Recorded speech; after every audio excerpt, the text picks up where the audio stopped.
In this video, I'm going to share 7 simple ways to reverse type 2 diabetes naturally, without medications or complicated plans. Now, if you don't have diabetes, here's the good news. You don't ever have to get it. But if you do have diabetes, I'm going to show you how you can take control of it naturally, safely, and more effectively than most people are ever told. Hi, I'm Jared. I've been a registered nurse for over 15 years, and I reversed my own type 2 diabetes. And I've watched people completely change their health when they stopped fighting their body and started working with it. Now, what I'm sharing in this video isn't extreme.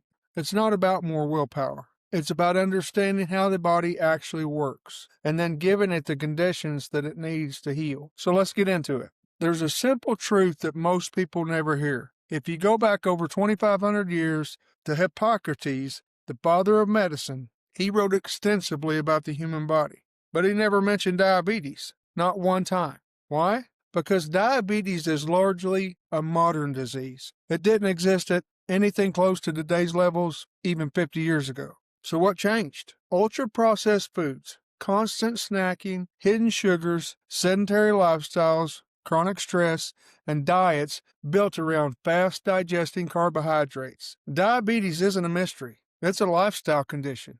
The good news is lifestyle conditions respond to lifestyle changes. So here are the 7 principles I've seen make the biggest difference. Principle number 1, stop blood sugar spikes. Most people with diabetes are told to choose better carbs or to count carbs. But here's the question I want you to think about. What if all this focus on carbs is the reason your numbers won't come down? I see this over and over again in the hospital and with the people I coach. Someone gets diagnosed with type 2 diabetes and they do exactly what they're told. They cut out soda, they switch to whole grain bread, they eat oatmeal instead of eggs, brown rice instead of white, fruit instead of dessert. They're trying, they're disciplined, and they check their blood sugar, but it's still high, sometimes higher than before. I've watched people do everything right for weeks, even months, and still get told your numbers aren't improving. You need more medication. And that's when the conversation has to change. The problem isn't willpower, and it's not a lack of healthy choices. The problem is that when insulin resistance is already present, even slow carbs can be too much. So during the healing phase, the priority isn't better carbs, it's fewer spikes. When people temporarily reduce starchy carbohydrates, something changes. Blood sugar flattens out, insulin gets a break, inflammation comes down, and insulin resistance starts to reverse. And for a lot of people, numbers improve within days. This isn't about a fear of carbs or even cutting them out forever. It's about giving the body a window to recover. You don't fix a problem by repeating the same inputs that created it. Now, once blood sugar's stable, then maybe you can think about flexibility. But stability has to come first. So now that we've talked about why spikes matter, let's talk about what causes most of them in real life. That brings us to principle number 2. And I see this almost daily. Someone cuts out junk food and sugar. Then they start eating clean. Breakfast becomes oatmeal or whole grain toast. Lunch is a sandwich on whole wheat. Dinner is brown rice or whole grain pasta. Then they check their blood sugar a couple hours later. It's elevated, often significantly elevated. I hear this all the time. I just don't understand it. I only ate oatmeal. Or it was whole grain bread. It was brown rice. What these people are seeing isn't failure. It's simple physiology. Grains, even whole grains, are concentrated sources of starch. Starch breaks down into glucose quickly. When someone already has insulin resistance, adding grains, even healthy ones, keeps the system under constant stress. So foods like bread, rice, pasta, oats, cereal, crackers, corn, all can quietly work against you when your body's trying to heal. So that's why during the healing phase, removing grains is often a turning point. Blood sugar stabilizes, insulin levels come down, cravings ease, energy becomes steady. Now the obvious question becomes, what do you eat instead? That brings us to principle number 3. Here's something I've noticed consistently. When people reduce carbs or remove grains, they often make one big mistake. They don't eat enough protein. They nibble, they snack, they feel unsatisfied, and cravings creep back in. But when someone shifts their focus to protein, everything changes. Meals feel grounding, hunger calms down, blood sugar smooths out without constant effort. And when blood sugar is unstable, the body doesn't need stimulation. It needs repair. And protein becomes foundational during the healing phase. because it stabilizes blood sugar. It reduces cravings, preserves muscle, and supports insulin sensitivity. Unlike carbohydrates, protein doesn't directly spike blood glucose. And unlike fats alone, it provides the raw materials needed to repair metabolic damage. That's why I have clients focus on clean, whole sources like eggs, fish, poultry, grass-fed meats, or high-quality protein supplements as needed.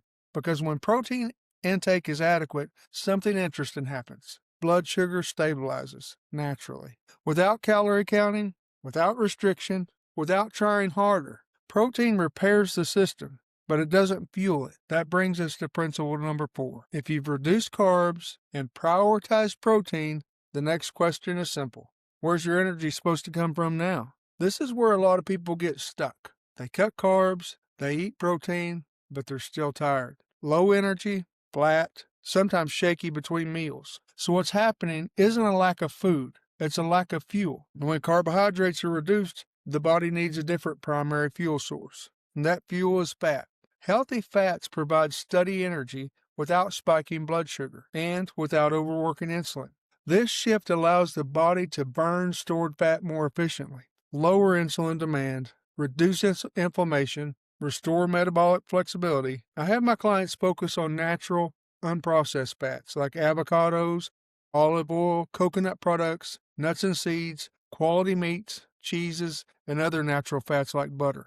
And I have them avoid industrial and altered fats because these are the things that drive inflammation and worsen insulin resistance. When the body runs on fat instead of sugar, blood glucose stabilizes by design, not by force. Hunger fades, and that leads us to the next principle. Principle number 5. Insulin is released every time you eat. So what happens when you're eating all day long? A lot of people aren't overeating at meals, they're eating between meals. A handful of nuts, a protein bar, a bite here, a sip there, it all feels harmless. And often people encourage it.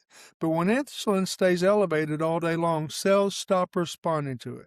That's insulin resistance. When you allow space between meals and give insulin time to come down, it lets the system reset. The good news is this doesn't require fasting or starvation. It simply means fewer snacks, clear meal boundaries. For many people, they find that reducing snacking alone leads to better blood sugar control. Sometimes the most powerful thing you can do is stop doing it. Once insulin is no longer constantly triggered, the next move becomes obvious. And that brings us to principle number 6. What if improving blood sugar had less to do with working harder and more to do with how you move? This is where a lot of people get discouraged. They're told to exercise more.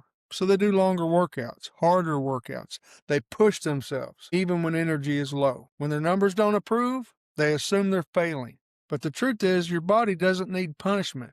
It needs a signal. Short, intentional movement pulls glucose directly into the muscle. And that's true even when insulin isn't working well. That means blood sugar can come down without medication and without overexertion. And you don't need a gym. You don't need long workouts. Consistent, purposeful movement improves insulin sensitivity faster than most people realize. Once movement is working with your metabolism, there's one final layer most people never look at, and that brings us to principle number 7. If you've changed how you eat, how you fuel, and how you move, why do some people still feel stuck, missing? Because the body is missing basic inputs. And 2 of the most common deficiencies I see are minerals, vitamin D, magnesium. These deficiencies are extremely common, and it worsens insulin resistance. Minerals support insulin production, glucose transport, and blood sugar balance. Low vitamin D is associated with higher blood sugar. Adequate vitamin D improves insulin sensitivity. Sunlight is free, minerals are foundational, and together they create the internal environment where healing becomes possible. So know your numbers. Work with your provider. Everything I'm sharing comes down to one thing. Understand how your body responds. Knowing your numbers matters. Blood sugar, A1C, fasting insulin if you can get it, vitamin D, magnesium levels. These aren't just labs. They're feedback. Here's the truth. Your body isn't broken. It's responding exactly as it was designed to, based on the inputs it's been given. Change the inputs, and the outcome changes. These principles have helped thousands of people stabilize blood sugar, reduce insulin resistance, and feel better than they have in years, especially when they track their numbers and work with their healthcare provider. So if this helped you, subscribe. It helps this message reach the people who need it the most. And if you want a simple step-by-step plan that shows you exactly what to eat, how much and when, grab my free guide, 6 Steps to Reverse Diabetes Naturally. It's linked below. I'll see you in the next video.